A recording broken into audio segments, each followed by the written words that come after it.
À la sortie de la salle d'opération, j'ai constaté du liquide qui coule entre mes jambes et immédiatement, je suis retournée voir le médecin et c'est là qu'il m'a annoncé que je souffre de fistule. Maria vit avec la fistule obstétricale depuis des années, une maladie qu'elle ne connaissait pas à l'époque. J'ignorais l'existence d'une telle maladie. J'ai des difficultés pour avoir des couches à me mettre. Parfois, je suis obligée d'utiliser mes pagnes qui me servent de couche. Mon mari m'a abandonnée à cause de cela et je ne sors plus de chez moi et j'ai tellement maigri.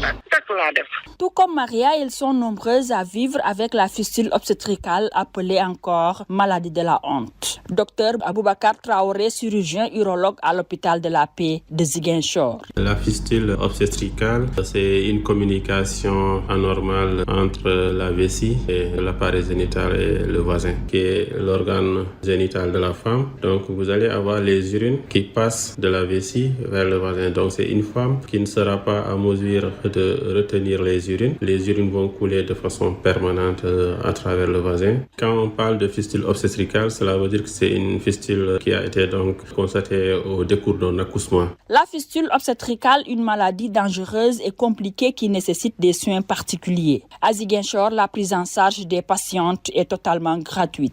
Docteur Aboubacar Traoré. Le traitement est vraiment gratuit et l'acte chirurgical est gratuit. Les médicaments qui accompagnent donc la chirurgie sont gratuits aussi. Il y a même un travail qui a été fait sur la prise en charge de ces fistules. C'est une thèse de doctorat qui a été menée et cette thèse donc portait sur 46 patientes qui ont été prises en charge, qui souffraient quand même de ces fistules. C'était donc de 2019 à 2021. Après cela, de 2021 à 2025, nous avons 64 patientes qui ont été prises en charge. Étant une maladie de la honte, les femmes qui souffrent de fistules obstétricales sont difficiles à identifier selon le point focal de l'Alliance nationale des jeunes à Ziguinchor, Yandé Gaye. Dès qu'il y a une femme détectée, on m'appelle pour que je puisse me déplacer, pour essayer de convaincre. Mais souvent, elles ne veulent pas aller à l'hôpital. Cause pour laquelle nous, on est obligés de tenir une communication large pour pouvoir les aider, les accompagner et surtout le suivi. Ces femmes victimes de fistules obstétricales vivent souvent des moments difficiles. C'est pourquoi elles ont besoin d'accompagnement. Yandé Gaye. J'en ai 2 qui, leur mari les a quittées à cause de cette maladie. Actuellement, elles sont seules avec leurs enfants